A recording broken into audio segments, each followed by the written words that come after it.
feel it. You're saying that your worst fear is Hillary Clinton will become president of the United States. You said she's a questionable character. I mean, you might not like her personally, but why do you say that she'll destroy the whole world? Do you mean to say that her actions will be harmful to the global economy? And if yes, then how?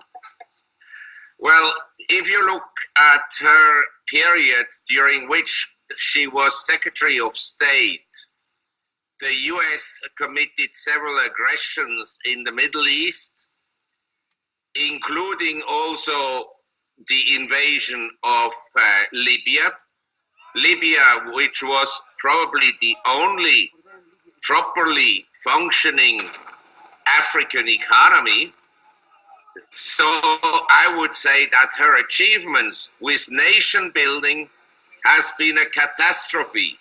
And then, if you put yourself into the shoes of, say, Mr. Putin or of the Chinese, she declared, while she was Secretary of State, America's pivot to Asia. Wouldn't you consider that to be an aggression? China has never begun a war.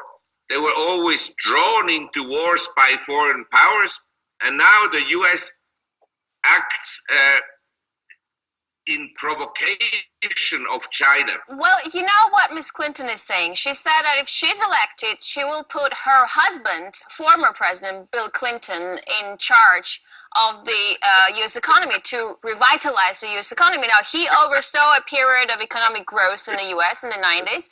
Yes. Can he be entrusted with the American economy once again? Yes. He will revitalize corruption in America. The Clinton family is involved in so many scandals. That is what is going to happen. There will be massive and increased crony capitalism. The US always accuses other countries of corruption, of crony capitalism. But in America, it's even more extreme. Okay, now let's talk about your other favorite candidate, the famous Donald Trump. Now, you believe that he won't destroy the world, but he will destroy the U.S. economy. He's a businessman. He's a deal maker. Why don't you think he can steer the might of the American economy in the right direction? Well, look, to be frank with you, I don't support any of the available candidates. But if I had to make a choice, in other words, you put the gun on my head and say, Mark, you must choose someone, either Hillary Clinton or Donald Trump, for sure I would choose Donald Trump because he's a businessman and he has some common sense and he's an outsider and not necessarily supported by the Republican Party. My favorite candidate in terms of intellect, unfortunately misguided views about the economy, but in terms of intellect, is actually Bernie Sanders. He's quite an intelligent man who already in 2003 attacked the US Federal Reserve, at that time Mr. Greenspan, that his monetary policies had created wealth for Wall Street and for people that owned assets, but had done very little for ordinary people in the United States. And this has been now proven to be correct. And even Mr. Greenspan, later in 2008, in a congressional inquiry, accepted the fact that his models had been flawed. Now, Trump and Bernie Sanders, they're not like your traditional presidential candidates, so to say, right? And the reason these two have such appeal with people, you've said it, is because of the problems in the American economy. A lack of growth, unemployment. Is the economy heading into serious trouble? Yes. The economy in America is like Botox operation. In other words, you create on the surface something that looks quite okay, but behind the scene, it's not so okay. If we look precisely at, say, labor statistics, so jobs in the manufacturing sector are being cut. The manufacturing sector is no longer very important in the US, but jobs in leisure and hospitality and barmen and waiters are going up strongly. Full-time jobs are being reduced and part-time jobs are being created. So if you really analyze the figures, and including also the figures that come out about the budget deficit, in other words, the fiscal stimulus and so forth, they all look horrible.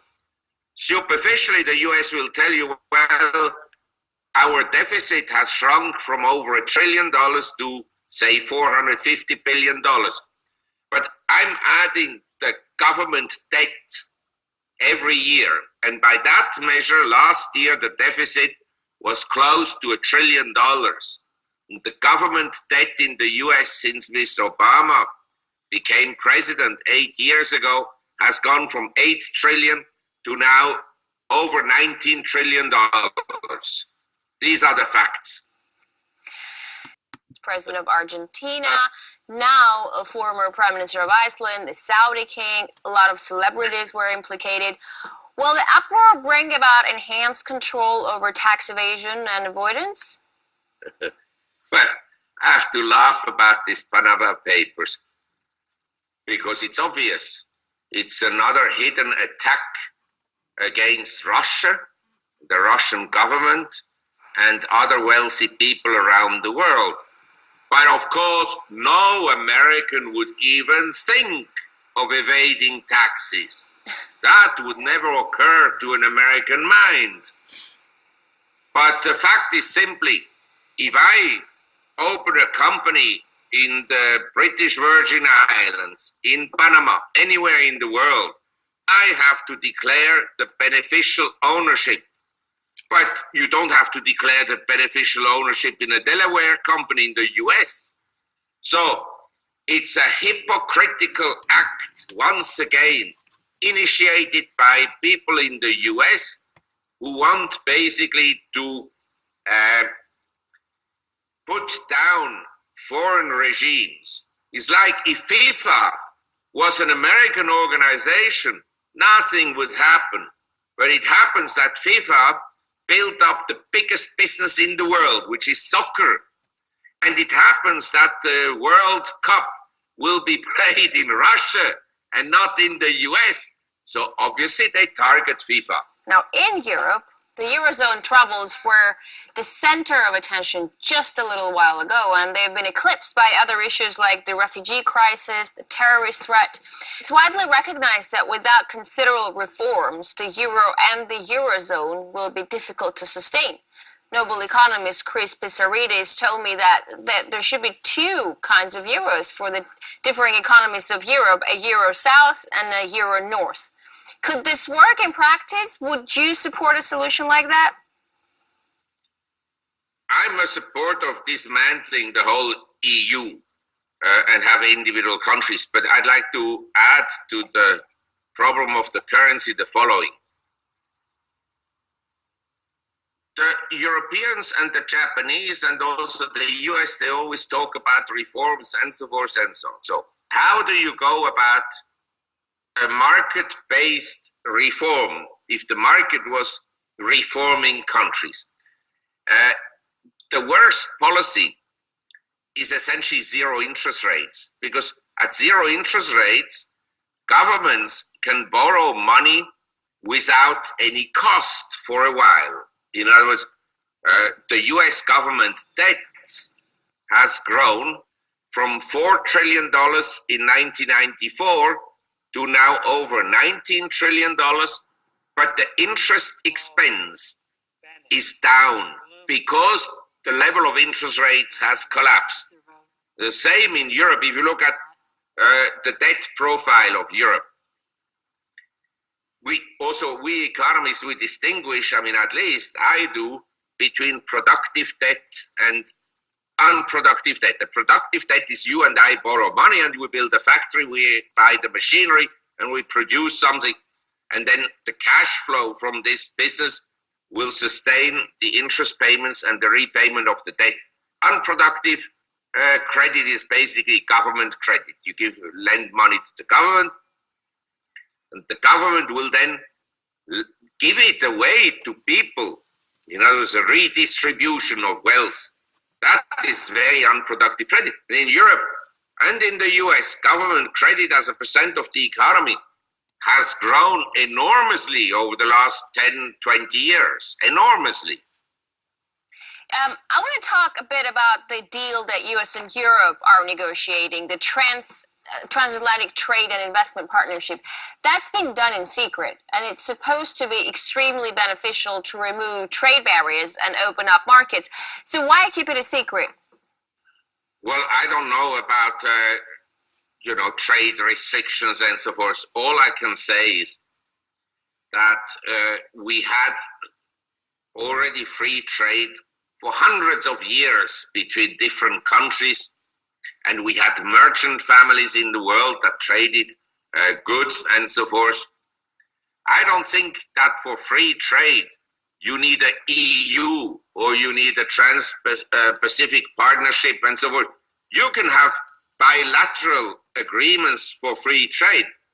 What you certainly do not need for free trade is a country like the US that declares an embargo. They had an embargo against Myanmar. They had an embargo against Cuba. For what? They have an embargo against Russia. You think Russia cannot buy a Mercedes car? They can import everything through China. Russia has been surrounded by countries,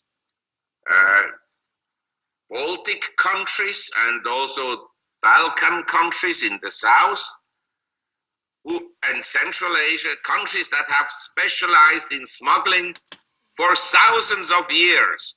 And the Americans, they think the embargo will hurt Russia. They're ridiculous.